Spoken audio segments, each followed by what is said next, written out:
Hello बच्चों, welcome back to Gaurav Kathuria classes.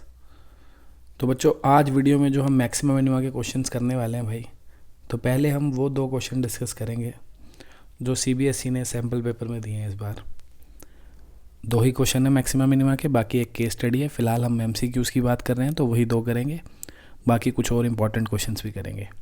आज आपको कुछ शॉर्ट ट्रिक्स भी बताऊँगा कि मैक्सिमम मिनिमा के कुछ क्वेश्चन ऐसे भी होते हैं जो डेरिवेटिव वगैरह बिना करे भी आप सॉल्व कर सकते हो। फिलहाल ये पहला क्वेश्चन देखते हैं क्या है कि भाई एक ट्रेपीजियम है, उसका एरिया आपको ये गिवन है, ठीक है। ये फंक्शन गिवन है, ये उसका एरिया है। आपको निकालना है area when it is maximised, मतलब इसकी मैक्सिमम वैल्यू निकालनी है। तो कैसे करेंगे देखो भाई, ये हमें एफ एक्स गिवन है 10 + x और ये स्क्वायर रूट ऑफ 100 - x², ठीक है। इसकी मैक्सिमम वैल्यू निकालनी है। तो एक तो ये मैं सीधा इसका डेरिवेटिव करके क्रिटिकल पॉइंट निकाल लूँ, पर इसका डेरिवेटिव थोड़ा सा कॉम्प्लिकेटेड हो जाएगा। एक तरीका ये है कि स्क्वायरिंग कर लेता हूँ पहले दोनों तरफ। देखो, दोनों तरफ स्क्वायरिंग कर लोगे अगर, तो ये हो जाएगा 10 + x² और ये हो गया 100 को लिख दूँ 10²,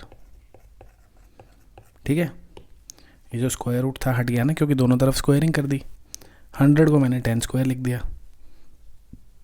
अब ये जो f(x² है, चाहो तो आप इस f(x² को कुछ भी लेट कर सकते हो, ठीक है। कुछ भी लिख दो, जैसे मैंने z लिख दिया, इसको क्या फ़र्क पड़ रहा है उससे। और इसको आप a - b a + b लिख सकते हो। तो 10 + x² ये 10 + x × 10 - x लिख सकते हैं ना भाई। a² - b² को a + b a - b, ये दोनों मल्टीप्लाई हो गए। तो ये आ गया z = 10 + x³ × 10 - x। अब एक बात को समझेंगे, एरिया ये है, ये जो वैल्यू निकली है, ये वाली, ये जो निकली है, ये एरिया का स्क्वायर है ना। ये जो z है वो क्या है, f(x) का स्क्वायर। तो भैया z जिस पॉइंट पर मैक्सिमम होगा, f(x) भी उसी पॉइंट पर मैक्सिमम होगा। तो आप f(x) का पॉइंट ऑफ मैक्सिमा निकालो या f(x) के स्क्वायर का पॉइंट ऑफ मैक्सिमा निकालो, बात एक ही है, ठीक है। तो आप इसका भी पॉइंट ऑफ मैक्सिमा निकाल सकते हो। जिस पॉइंट पर z मैक्सिमम होगा उसी पर f(x) मैक्सिमम होगा, बस ख़त्म। अब इसका पॉइंट ऑफ मैक्सिमा निकालने के लिए पहले हम इसका डेरिवेटिव करेंगे x के रिस्पेक्ट में। तो प्रोडक्ट रूल लग गया, 10 + x³ as it is into -1, है ना। ये 10 - x का डेरिवेटिव लिख दिया ना। फिर 10 - x एज इट इज़, और इसका डेरिवेटिव क्या आ जाएगा, 3 × 10 + x²। देखो कुछ कॉमन आ रहा है भाई, कुछ तो कॉमन आ ही रहा होगा। 10 + x² कॉमन आ रहा है ना। अंदर क्या रह जाएगा भाई, अंदर रह जाएगा, देखो एक ये माइनस का साइन भी है, इंटू 10 + x, और यहाँ पे ये 3 को इससे मल्टीप्लाई कर दो, तो ये हो जाएगा 30 - 3x। तो हमारा जो dz/dx है कितना आ गया भाई, ये 10 + x² एज इट इज़, और ये -10 + 30 20 हो गया, -x और -4x -4x, सॉरी -3x था तो 4x हो गया, ठीक है। तो ये हमने dz/dx निकाल लिया। अब फॉर क्रिटिकल पॉइंट्स हम क्या करेंगे, फॉर क्रिटिकल पॉइंट्स हम dz/dx को 0 रखेंगे। तो हमें दो क्रिटिकल पॉइंट दिख रहे हैं। जब मैं इसको 0 रखूँगा तो x की वैल्यू -10 आ जाएगी, इसको 0 रखूँगा तो 5 आ जाएगी, है ना। x की वैल्यू आ रही है -10 और 5। तो x नेगेटिव तो नहीं हो सकता, सही बात है कि नहीं। x नेगेटिव नहीं हो सकता भाई, -10 कैसे हो सकता है। -10 में यहाँ पे रखूँगा, देखो 0 आ जाएगा, एरिया 0 हो गया, ठीक है। तो -10 तो नहीं हो सकता। वैसे क्वेश्चन एनसीईआरटी का है, वर्ड प्रॉब्लम है, आप देखोगे दिखेगा आपको वहाँ पे x एक साइड को रिप्रेजेंट कर रहा है, तो साइड तो वैसे भी नेगेटिव नहीं हो सकती। तो x यानी 5 ही होगा, और क्योंकि एक ही क्रिटिकल पॉइंट आ रहा है जो वैलिड है, तो पक्का उसी पे एरिया मैक्सिमम होगा, पक्का उसी पे एरिया क्या होगा, मैक्सिमम। आप चाहो तो डबल डेरिवेटिव करके चेक कर सकते हो। इसका दोबारा डेरिवेटिव करके उसमें 5 पुट कर लो, आपको दिख जाएगा नेगेटिव आ रही है वैल्यू, ठीक है। इसको दोबारा आप डेरिवेटिव करोगे, उसमें 5 पुट करोगे, आपको दिखेगा रिजल्ट नेगेटिव आ रहा है, तो आप कह सकते हो this is point of maxima, यानी जब x की वैल्यू 5 है तो एरिया मैक्सिमम होगा। तो मैक्सिमम एरिया निकालने के लिए क्या करेंगे, बस x को 5 पुट कर देंगे, निकल जाएगा। इसमें x की जगह 5 पुट कर दो, देखो कितना आएगा, ये आएगा 15, और ये कितना हो जाएगा स्क्वायर रूट ऑफ 75, सही है। स्क्वायर रूट ऑफ 75 को हम 5 स्क्वायर रूट 2 लिख सकते हैं भाई, लिख सकते हैं। 5 square root 3, sorry 5 square root 3 लिखेंगे ना, हाँ 25 इंटू 3, तो ये आ गया 75 स्क्वायर रूट 3, ठीक है। 15 इंटू 5 हो गया 75, तो आंसर आ गया मित्रों सी, ठीक है। बढ़ते हैं आगे। अब देखो भाई ये क्वेश्चन है, ये भी इस बार CBSE के सैम्पल पेपर में आया हुआ है क्वेश्चन, ठीक है।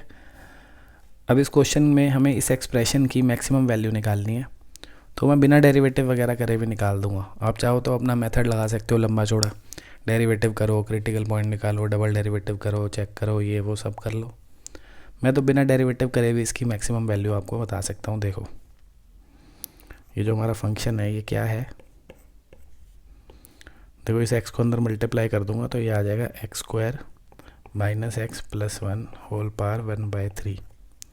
अब जब भी कभी आपको कोई क्वाड्रेटिक एक्सप्रेशन दे रखी हो, उसकी मैक्सिमम मिनिमम वैल्यू आसानी से निकाली जा सकती है। कैसे, आप इसको कंप्लीटिंग स्क्वायर मेथड लगाओ। इसमें कंप्लीटिंग स्क्वायर मेथड आपको बता चुका हूँ पीछे भी वीडियोस में, 10th में भी सीखा होगा कई बच्चों ने। कैसे कि भैया ये सारी टर्म्स एज इट इज़ लिख दो, ठीक है। ये तीनों की तीनों टर्म्स एज इट इज़ लिख दो। साथ में क्या करो, ये जो लीनियर टर्म है x है, जो इसका जो कोफिशिएंट है यानी 1, उसका हाफ कर लो, हाफ ही हो जाएगा, है ना। 1 का हाफ तो हाफ ही होता है, तो हाफ का स्क्वायर प्लस माइनस कर दो हमेशा, ठीक है। जो भी आपका यहाँ पे x का कोफिशिएंट है उसको आधा कर दो, जो भी नंबर आएगा उसका स्क्वायर प्लस माइनस कर दो। उससे आपको दिखेगा कि पहली 3 टर्म से एक आइडेंटिटी बनेगी हमेशा, पहली 3 टर्म से हमेशा एक आइडेंटिटी बनेगी, a minus B whole square या a plus B whole square. फिलहाल आपको a minus B whole square दिख रहा होगा ये, कि इसको हम लिख सकते हैं x minus half whole square, ठीक है भाई, दिख रहा है ना, ये आ गया। इनको ऐड कर लो, ये 1/4 है और ये 1 है, 1 माइनस 1/4 कितना हो जाएगा 3/4, और इसकी पावर 1/3। अब इसकी हमको क्या बतानी है मैक्सिमम वैल्यू, तो हम आराम से बता सकते हैं क्योंकि x हमें गिवन है। देखो x आपको गिवन है, कितना है 0 से 1, ये x की वैल्यू है, ठीक है। अब आप क्या करो, ये जो एक्सप्रेशन है बिल्कुल सेम बना लो यहाँ पे। कैसे, जैसे ये x माइनस हाफ लिखा है, x माइनस हाफ, तो इसमें भी हाफ माइनस कर दो आप, तीनों तरफ हाफ माइनस करोगे तो क्या आएगा minus half, x minus half, और ये हाफ आ जाएगा, ठीक है। तीनों साइड पे मैंने हाफ माइनस कर दिया। अब स्क्वायरिंग करनी है ना, क्योंकि x माइनस हाफ का स्क्वायर चाहिए। अब जब मैं इसका स्क्वायर करूँगा तो जिनको इनइक्वालिटी आती है उन्हें पता लग गया होगा, आंसर आएगा 0 से 1/4, और जिनको नहीं आती है वो सीखेंगे जाके। हमारी इनइक्वालिटीज़ की प्लेलिस्ट है 0 to हीरो वाली, या 11th की यादें वाली जो प्लेलिस्ट है, उसमें आपको इंट्रोडक्शन टू इनइक्वालिटी मिलेगा। पहली वीडियो से आपको ये सारे कंसेप्ट क्लियर हो जाएंगे।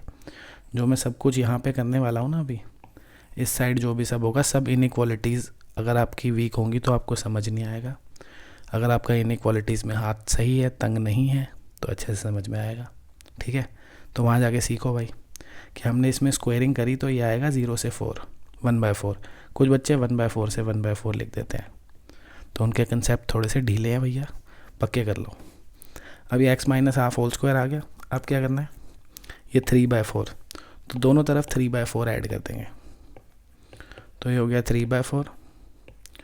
यहाँ पे x minus half whole square plus 3/4, यहाँ पे भी 3/4 ऐड करूँगा तो 1 आ जाएगा ये, ठीक है। फिर उसके बाद क्या करना है, क्यूब रूट करना है। तो भैया क्यूब रूट कर देते हैं सब जगह। क्यूब रूट मतलब पावर 1/3 ना, 3/4 की power 1/3, x minus half whole square plus 3/4, इसकी पावर 1/3, और 1 की पावर 1/3 करूँगा वो तो 1 ही आएगा ना, 1 की तो कुछ भी पावर कर लो। तो ये बीच में देखो हमें अपना फंक्शन मिल गया। फंक्शन की वैल्यू हमें क्या दिख गई, 3/4 की पावर 1/3 से लेकर 1 तक है। मतलब हमारे फंक्शन की जो मैक्सिमम वैल्यू है वो 1 है और वो मिनिमम वैल्यू ये है। हमें मैक्सिमम पूछी थी, 1 मार्क करेंगे, काम ख़त्म, बढ़ते हैं आगे। अब देखो बच्चों, ये क्वेश्चन है। अब साधारण बच्चे इसको कैसे करते हैं कि भैया x इंटू वाई 1 गिवन है और x प्लस वाई को मिनिमम वैल्यू निकालनी है। तो क्या करते हैं, ये जो x प्लस वाई है इसमें x या y किसी की भी वैल्यू यहाँ से निकाल के रख देते हैं, है ना। जैसे y की जगह 1/x लिख दिया और फिर वो इस फंक्शन की मैक्सिमम वैल्यू निकालने चल पड़ते हैं अपना डेरिवेटिव वगैरह करके, क्रिटिकल पॉइंट निकाल के। तो इतना लंबा चौड़ा काम करने की ज़रूरत नहीं है। एक गुरु मंत्र दे रहा हूँ, याद रखेंगे। एक गुरु मंत्र क्या है, कभी भी, ठीक है मित्रों, कभी भी दो नंबर्स का प्रोडक्ट आपको गिवन हो, ठीक है। दो नंबर्स का प्रोडक्ट दे रखा है ना, कांस्टेंट होना चाहिए, ठीक है। दो नंबर्स का प्रोडक्ट आपको गिवन हो जो कि कांस्टेंट हो और आपको उनके सम की मिनिमम वैल्यू निकालनी हो, सम की मिनिमम वैल्यू फाइंड करनी हो। तो बस आपने एक काम करना है भाइयों, एक रिलेशन यूज़ करना है जो आपने 11th में पढ़ा था कि arithmetic mean is always greater then और इक्वल टू ज्योमेट्रिक मीन। कि कभी भी कोई दो पॉजिटिव नंबर होते हैं तो उनका अर्थमेटिक मीन उनके ज्योमेट्रिक मीन से या तो ग्रेटर होता है या इक्वल। ये रिलेशन आपको पता होना चाहिए। दो नंबर हैं जैसे x और y, तो उनका अर्थमेटिक मीन कैसे निकलता है, x प्लस वाई बाई 2। ये फॉर्मूला होता है ना अर्थमेटिक मीन का, सिंपल है, वैसे भी एवरेज ही तो है। दो नंबर का अर्थमेटिक मीन यही होता है। और ज्योमेट्रिक मीन कैसे निकलता है दो नंबर का, स्क्वायर रूट ऑफ XY, ठीक है। तो कभी भी कोई दो पॉजिटिव नंबर हैं उनका अर्थमेटिक मीन हमेशा ज्योमेट्रिक मीन से ग्रेटर होगा या इक्वल होगा। ये रिलेशन आपको याद रखना है बस पॉजिटिव नंबर के लिए। अब हमें कैसे पता चलेगा क्वेश्चन में x और y पॉजिटिव है, दे तो रखा है x 0 से बड़ा है। x अगर 0 से बड़ा है और x और y का प्रोडक्ट 1 है, पॉजिटिव है, यानी दिख रहा है ना x और y का प्रोडक्ट पॉजिटिव है। x पहले से ही पता है पॉजिटिव है तो y भी तो पक्का पॉजिटिव होगा, तो हमें पता है दोनों पॉजिटिव है, तो हम ये रिलेशन यूज़ कर सकते हैं, ठीक है। अब एक्स वाई की वैल्यू अपने को 1 दे रखी है, आप यहाँ पे 1 लिख दो, ख़त्म हो गया क्वेश्चन। तो x plus Y upon 2 is greater than equal to 1, तो x plus Y is greater than equal to 2, यानी x प्लस वाई की वैल्यू 2 आएगी या उससे ज़्यादा आएगी। हमें मिनिमम वैल्यू बतानी थी, तो कितनी हो जाएगी 2। बस बढ़ते हैं आगे। अब देखो ये क्वेश्चन भी उसी कंसेप्ट से हो जाएगा पीछे वाले से ही, कि भैया ये जो दो नंबर्स हैं इनके सम की लीस्ट वैल्यू निकालनी है। नंबर्स क्या है हमारे पास, एक है E raise to the power X, एक है E raise to the power minus x.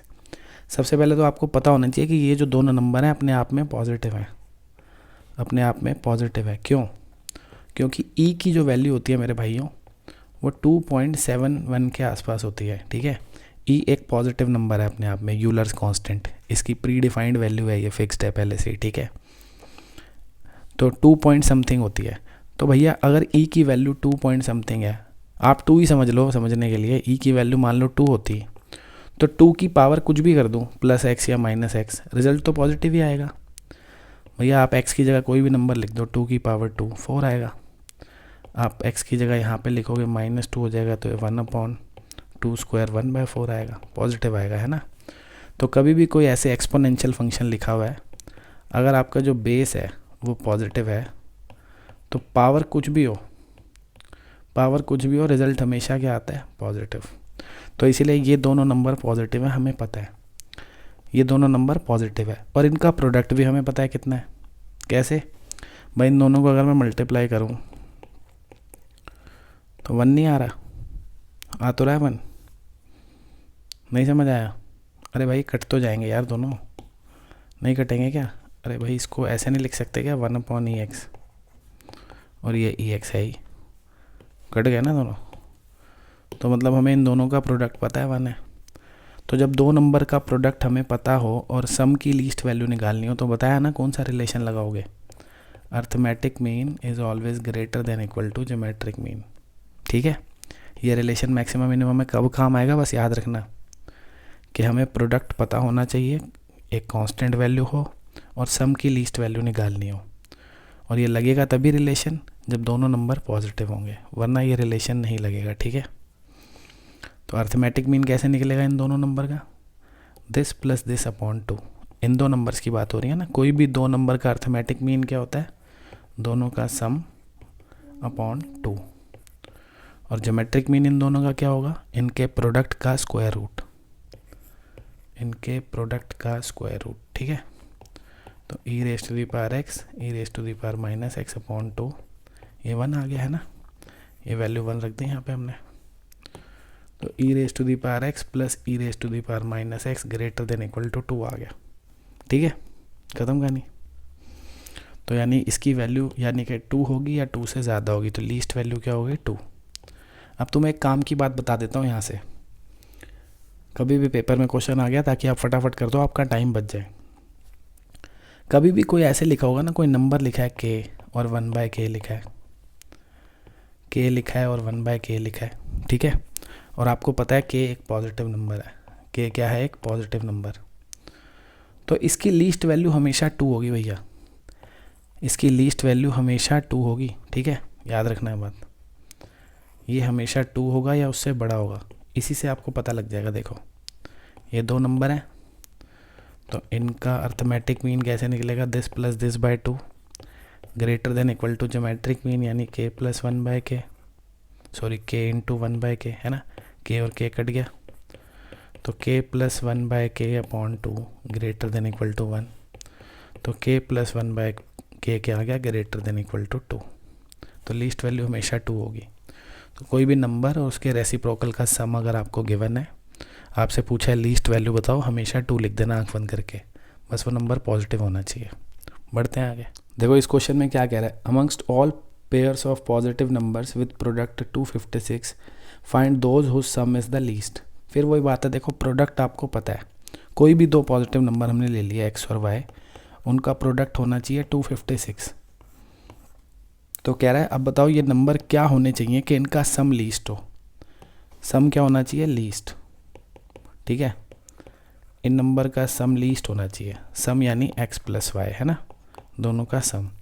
अभी बताया फिर वही, अर्थमेटिक मीन क्या होता है, greater than equal to geometric mean. तो अर्थमेटिक मीन यानी x plus Y by 2, geometric mean मतलब square root of X Y. तो x plus Y by 2 is greater than equal to X Y की value 256 यहाँ पे रख दी हमने। तो 256 का स्क्वायर रूट कितना होता है भाई, 16 होता है ना। तो x plus Y greater than equal to 32 आ जाएगा, ये 16 हो जाएगा ना, 2 क्रॉस मल्टीप्लाई हो गया, 32 आ गया। यानी सम की लीस्ट वैल्यू क्या मिल गई, 32 है ना।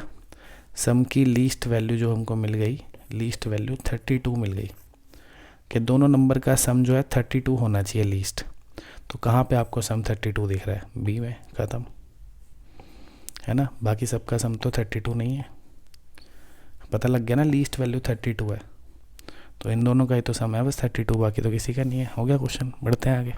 अब देखो ये क्वेश्चन है, इस क्वेश्चन में क्या कह रहा है ये, कि x इक्वल्स टू 1 जो है इस फंक्शन का पॉइंट ऑफ मैक्सिमा है ना।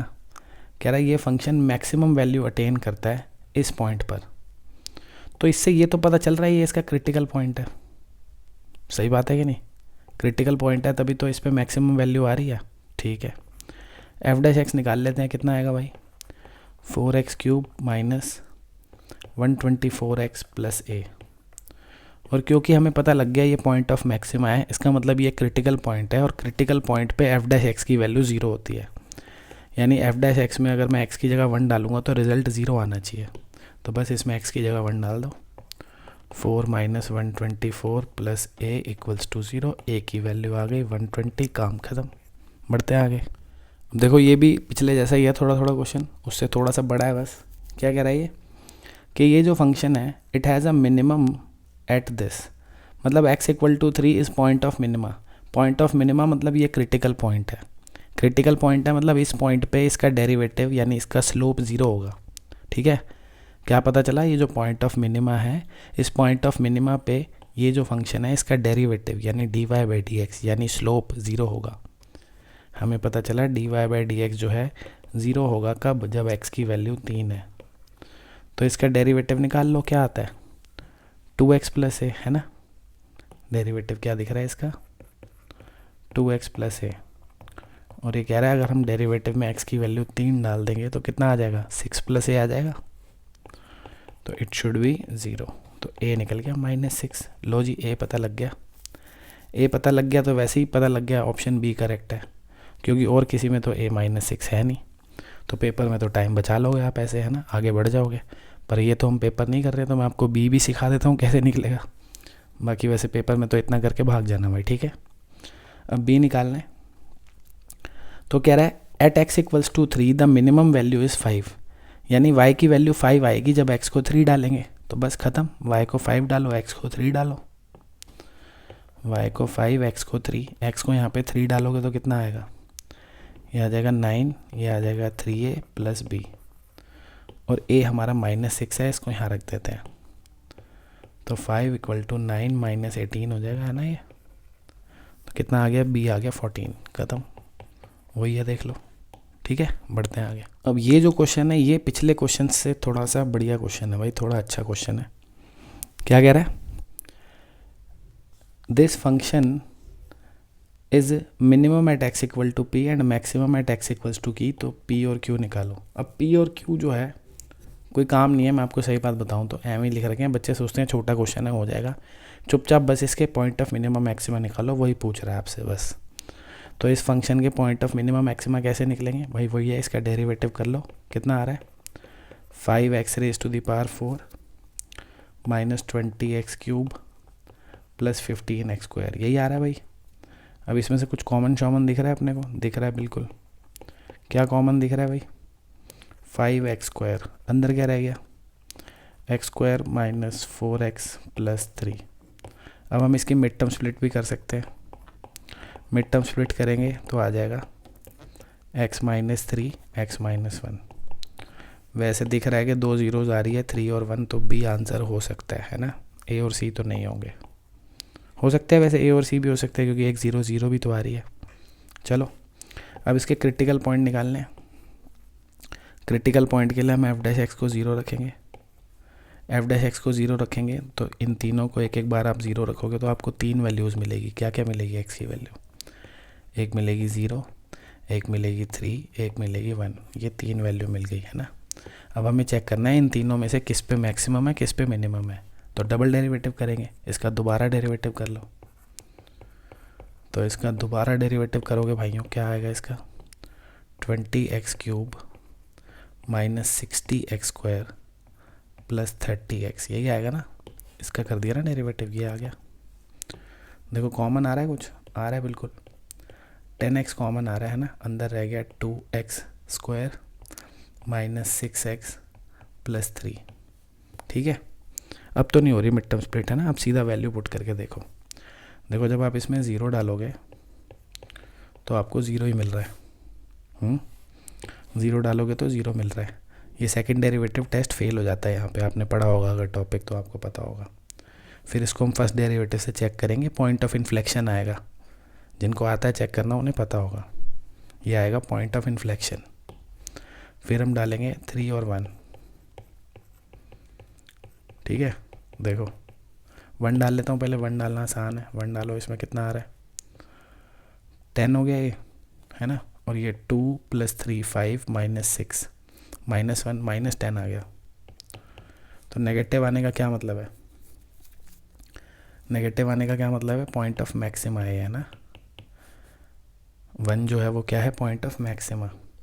3 डालेंगे इसमें तो कितना हो जाएगा, ये 30 हो जाएगा, है ना। और ये कितना आ जाएगा, देखो वैल्यू से कोई मतलब नहीं है, हमें बस देखना है पॉजिटिव आ रहा है कि नेगेटिव। इसमें हम 3 डालेंगे तो कितना आएगा, ये 18 हो जाएगा, ये भी 18 हो जाएगा, कट जाएगा, 3 आएगा, बाहर 30 है, 90 आ रहा है पॉजिटिव। पॉजिटिव मतलब पॉइंट ऑफ मिनिमा, है ना। F double dash X positive आ गया, पॉइंट ऑफ मिनिमा, नेगेटिव आ गया पॉइंट ऑफ मैक्सिमा। मतलब 3 पे मिनिमम है वैल्यू, 1 पे मैक्सिमम है, 3 पे मिनिमम, 1 पे मैक्सिमम। तो P जो था वो क्या था, मैक्सिमम वाला। मैक्सिमम कहाँ है, 1 पे, तो P मिल गया 1। और Q मिल गया 3, ठीक है। तो PQ की वैल्यू पूछी थी 1 और 3 आ गई। बढ़ते हैं आगे। अब देखो इस क्वेश्चन में क्या कह रहा है कि ये एक कर्व है, इसका ये टर्निंग पॉइंट है। टर्निंग पॉइंट मतलब या तो पॉइंट ऑफ मैक्सिमा है या तो पॉइंट ऑफ मिनिमा है, जो भी है। क्योंकि ये एक टर्निंग पॉइंट है तो पक्की बात है इस पॉइंट पे डेरिवेटिव शुड बी 0। तो एक बात हमें पता चल गई कि dy/dx में अगर मैं 2, -1 पुट करूँगा तो dy/dx की वैल्यू 0 आनी चाहिए, क्योंकि टर्निंग पॉइंट है। टर्निंग पॉइंट मतलब ऐसे जैसे ये टर्निंग पॉइंट है, तो टर्निंग पॉइंट पे जो टेंजेंट बनती है ये पैरेलल हो जाती है एक्स एक्सिस के, है ना। पैरेलल हो जाती है ये एक्स एक्सिस वाई एक्सिस, ये टर्निंग पॉइंट पे टेंजेंट बनती है वो एक्स की पैरेलल होती है, इसलिए उसका स्लोप 0 होता है, यानी dy/dx 0 होता है। और क्योंकि ये टर्निंग पॉइंट है इस कर्व का, तो इस कर्व के ऊपर तो लाई कर ही रहा होगा ना, इसको सेटिस्फाई तो करेगा ही। तो इसमें एक्स वाई की जगह पुट कर दो ये, तो उससे आपको एक इक्वेशन वैसे ही मिल जाएगी, है ना। x की जगह 2, y की जगह -1 डाल दो। डालो भाई, y की जगह -1 डालोगे, देखो क्या मिलेगा। x की जगह 2 डालना है तो 2a - b, नीचे 2 - 1 1 हो जाएगा, 2 - 4 -2 हो जाएगा, तो 2a - b = 2। ये हमें a और b में एक इक्वेशन मिल गई। कैसे कि ये पॉइंट हमने सीधे सीधे कर्व में पुट कर दिया। दूसरा यहाँ से मिलेगा, है ना। तो इसका डेरिवेटिव निकालना पड़ेगा, पहले निकाल लो भाई, पहले इसका डेरिवेटिव निकाल लो पहले, फिर बात करते हैं। इसका डेरिवेटिव सीधे सीधे क्वोशिएंट रूल से निकल जाएगा, ये एज इट इज़ सही है। इसका डेरिवेटिव क्या हो जाएगा, a माइनस, अब क्या करना है, इसका डेरिवेटिव करना है, प्रोडक्ट रूल से होगा, है ना।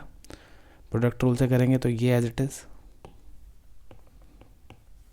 x - 1 as it is into इसका डेरिवेटिव 1 नहीं होता, लिख के क्या करूँगा, plus x - 4 as it is into इसका डेरिवेटिव 1 नहीं होता, लिख के क्या करूँगा। सिंपल है ना, प्रोडक्ट रूल लगा रहा हूँ, सिंपल, और कुछ नहीं कर रहा। सबसे पहले क्वोशिएंट रूल लगाया, डिनोमिनेटर को एज इट इज़ लिखा, न्यूमरेटर का डेरिवेटिव लिख दिया a, फिर न्यूमरेटर को एज इट इज़ लिखना था, भूल गया लिखना, साथ में लिख देता हूँ, कोई बात नहीं, ax - b, ठीक है ना। न्यूमरेटर एज इट इज़, और डिनोमिनेटर का डेरिवेटिव प्रोडक्ट रूल से कर दिया मैंने ये, और नीचे क्या आता है, डिनोमिनेटर का स्क्वायर, यानी x - 1 x - 4 होल स्क्वायर। अब हमने क्या करना है, इसमें 2, -1 पुट करना है। तो -1 तो कहाँ पुट करूँगा, इसमें कहीं पे y तो है ही नहीं, x ही पुट करूँगा, है ना। तो सीधे सीधे x की जगह इसमें 2 डाल देता हूँ। x की जगह इसमें 2 डालेंगे तो देखो ये कितना हो जाएगा, 2 - 1 1 हो गया, और ये 2 - 4 -2, तो -2a हो गया ये, ठीक है। यहाँ पे मैं x की जगह 2 डालूँगा तो 4 हो जाएगा, ये 4 से कट जाएगा, है ना, बचेगा सिर्फ -1, तो -1, इधर भी x की जगह हम 2 डालेंगे तो ये हो जाएगा 2a - b, और नीचे भी हम x की जगह क्या डालेंगे भाइयों, 2 डालेंगे, तो ये आ जाएगा 1 × 4। कुछ नहीं करा, बस x की जगह 2 डाला है, आप आराम से डाल के कैलकुलेशन कर सकते हो। अब देखो 2a - b है, सीधा सीधा 2 लिख देता हूँ ना, पूरे के पूरे 2a - b की वैल्यू 2 लिख देता हूँ यहाँ पे, है ना।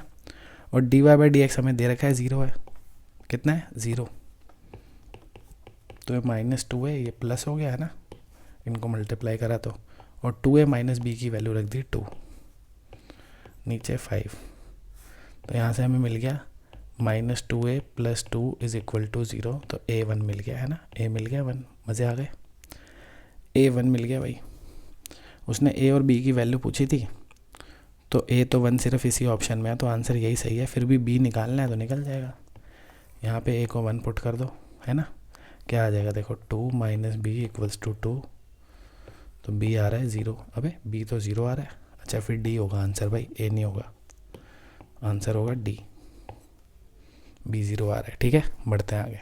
अब देखो इसमें इसकी मैक्सिमम वैल्यू निकालनी है, तो जो बच्चे साधारण बच्चे होते हैं वही करते हैं क्या, कि फंक्शन है, इसका डेरिवेटिव करा, क्रिटिकल पॉइंट निकाले, डबल डेरिवेटिव में रख के चेक करा कौन सा पॉइंट ऑफ मैक्सिमा है, कौन सा पॉइंट ऑफ मिनिमा है, फिर वो वैल्यू इस फंक्शन में पुट करी। इतनी लंबी चौड़ी बात करनी नहीं है भाई, शॉर्टकट देखो भाइयों, ये sin x + cos x दिख रहा है,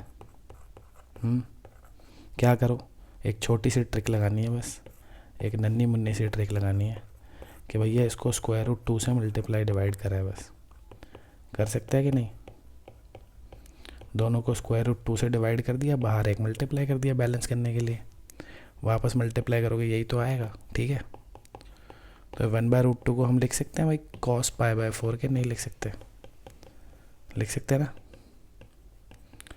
और इस वाले 1/√2 को sin π/4 भी लिख सकता हूँ। ऐसा क्यों लिख रहा हूँ अभी पता लग जाएगा आपको 1 सेकेंड में। अब आपको दिख गया होगा ये आइडेंटिटी बन गई, sin a + b की बन गई ना भाई, बन गई। अब देखो ये आपको साइन थीटा दिख रहा है भाई, हमको एक बात पता है कि साइन थीटा की वैल्यू हमेशा -1 से 1 तक होती है, चाहे थीटा कुछ भी हो, चाहे एंगल कुछ भी हो। ये एंगल कुछ भी हो उससे कोई फ़र्क नहीं पड़ता। यानी जो sin x + π/4 है, x + π/4, उसकी वैल्यू भी -1 से 1 के बीच में रहेगी, ना 1 से ज़्यादा हो सकती है ना -1 से कम, ठीक है। ये √2 भी तो है साथ में, तो तीनों तरफ √2 से मल्टीप्लाई कर दो। क्या मिल जाएगा उससे आपको? तीनों तरफ √2 से मल्टीप्लाई करूँगा तो बीच में जो है हमारा फंक्शन बन जाएगा, है कि नहीं? सही है। ये क्या बन गया भाई? यही तो फंक्शन है मेरा, है ना, ये फंक्शन ही तो है। तो इसको f(x) लिख दो। तो जो f(x) है उसकी वैल्यू क्या दिख गई? -√2 से +√2। तो उसने मैक्सिमम वैल्यू पूछी है, क्या होएगी? √2। ख़त्म हो गया, ठीक है। बढ़ते हैं आगे। अब देखो ये क्वेश्चन है, कह रहा है इस फंक्शन की मैक्सिमम वैल्यू बतानी है हमको। अब देखो बचपन से हम पढ़ते आ रहे हैं कि डिनोमिनेटर जितना छोटा होगा फ्रैक्शन उतना ही बड़ा हो जाएगी वैल्यू, है ना। ये वैल्यू जितनी छोटी होगी ये रिज़ल्ट उतना ही बड़ा होगा।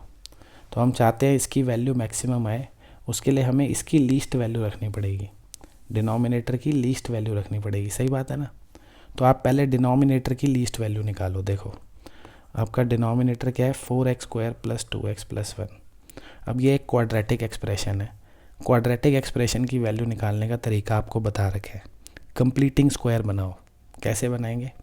सबसे पहला काम है x² का कोफिशिएंट शुड बी 1, तो 4 कॉमन ले लो बच्चों। क्या करो? 4 कॉमन, अंदर क्या रह जाएगा? x² + 1/2x + 1/4, यही रह जाएगा। कंप्लीटिंग स्क्वायर बनाने का अब आपको पूरा मेथड बता रहा हूँ, ठीक है। सबसे पहला स्टेप होता है x² का कोफिशिएंट 1 होना चाहिए, इसीलिए हमने 4 कॉमन ले लिया। दूसरा स्टेप क्या होता है? जो बाहर है वो तो लिखा रहेगा, अंदर वाली तीनों टर्म्स भी एज इट इज़ रहेंगी, ठीक है। ये तीनों की तीनों टर्म्स जो हैं वो एज इट इज़ छाप दो। ये जो x का कोफिशिएंट है, इस कोफिशिएंट का आधा कर दो। ये कोफिशिएंट हाफ है ना, इसका आधा करूँगा, यानी इसका भी हाफ, तो कितना हो जाएगा? 1/4। तो वो जो नंबर आया उसका स्क्वायर प्लस माइनस कर दो, ठीक है। क्या करना है? x का जो कोफिशिएंट है उसका जो कोफिशिएंट है x का, उसका स्क्वायर प्लस कोफिशिएंट के आधे का, कोफिशिएंट का हाफ करके जो नंबर आएगा उसका स्क्वायर प्लस माइनस कर दो। अब इसको आप देखोगे तो आपको आइडेंटिटी दिख जाएगी, a + b होल स्क्वायर दिख गई। ये आ गया x + 1/4 होल स्क्वायर, ठीक है ना। इन तीनों को हमने ये लिख दिया और इनको हम ऐड कर देंगे। कितना है? 1/16 और 1/4 है ना, -1/16 + 1/4 कर लो भाई, इनको ऐड कर लो, कितना आ रहा है देख लो। ये आ गया जी, यहाँ लिख देते हैं। ये जो हमारा ये इसकी वैल्यू निकालता है ना, क्या आ गई इसकी? 4x + 1/4 होल स्क्वायर, इसमें 16 LCM आ जाएगा, है ना। तो ये हो जाएगा 4 - 1 3/16 हो जाएगा, 3/16 ऐसे आ गया ये। चलो तो ये इसको सिंप्लीफाई करके हमने ये लिख लिया, ठीक है। अब ये सब मैं हटा देता हूँ यहाँ से, आपको लिखना होगा तो वीडियो में पीछे जाके लिख लेना, ठीक है जी। ये इसकी वैल्यू निकल गई। अब हमें क्या करना था? इसकी लीस्ट वैल्यू निकालनी है, तो इसकी लीस्ट वैल्यू निकाल दो, निकल जाएगी आराम से। देखो कैसे, ये जो है आपको पता है स्क्वायर है तो 0 ही होगा भैया मिनिमम वैल्यू, सही बात है कि नहीं। x + 1/4 का स्क्वायर जो है इसकी मिनिमम वैल्यू 0 हो सकती है या 0 से बड़ा होगा हमेशा, क्योंकि इस पर स्क्वायर लगा हुआ है, नेगेटिव नहीं हो सकता, है ना। दोनों तरफ 3/16 ऐड कर दो, x + 1/4 होल स्क्वायर + 3/16, यहाँ भी 3/16, दोनों तरफ 3/16 ऐड कर दिया। अब ये 4 चाहिए तो दोनों तरफ 4 मल्टीप्लाई कर दो, तो 4 × दिस है ना। इधर भी 4 से मल्टीप्लाई करूँगा तो 3/4 आएगा, ठीक है। तो ये इसी की तो वैल्यू है ना, ये क्या था, यही तो था। तो हमने क्या देखा कि इसकी मिनिमम वैल्यू 3/4 है ना। कह रहा है ये जो है इसकी वैल्यू 3/4 आएगी या उससे ज़्यादा आएगी। तो भैया इसकी लीस्ट वैल्यू मिल गई हमको, लीस्ट वैल्यू कितनी, 3/4। और सीधी सी बात है, जब ये लीस्ट होगा तभी ये पूरा फ्रैक्शन मैक्सिमम आएगा, है ना। तो इसकी लीस्ट वैल्यू आप यहाँ पे रख दो। तो 1/3/4 यानी 4/3 आंसर हो गया सी, ख़त्म। समझ गए ना बात भाई। भाई देखो ये सीधे सा हिसाब है यार। 1/2 ऐसे लिखा है, 1/3, 1/4, 1/5। तो इनमें सबसे बड़ा कौन सा है, 1/2। 1/2 सबसे बड़ा है। डिनोमिनेटर जितना छोटा फ्रैक्शन उतना बड़ा, है ना। फ्रैक्शन की वैल्यू उतनी ज़्यादा। तो मेरे को डिनोमिनेटर की सबसे छोटी वैल्यू ढूंढनी थी। तो मैंने डिनोमिनेटर को सिंप्लीफाई करके ये वाली शक्ल बनाई, फिर इस शक्ल से मैंने उसकी लीस्ट वैल्यू निकाली। मुझे पता चला डिनोमिनेटर की लीस्ट वैल्यू है 3/4, उसको मैंने यहाँ रखा तो मेरे फ्रैक्शन की वैल्यू 3/4 आ गई, सॉरी 4/3 आ गई, है ना। 3/4 यहाँ रखूँगा तो रिज़ल्ट आ जाएगा 4/3, हो गया। तो आज की क्लास यहीं समाप्त करेंगे। आशा करता हूँ आपको पसंद आए होंगे क्वेश्चन और उनको करने के मेथड्स भी पसंद आ रहे हैं तो कमेंट में बताओ भाई, ठीक है। और चैनल को ज़्यादा से ज़्यादा सब्सक्राइब करें, लाइक करें, शेयर करेंगे तभी लोग सब्सक्राइब करेंगे ना, शेयर तो करना ही है, ठीक है। मिलते हैं नेक्स्ट क्लास में, बाय।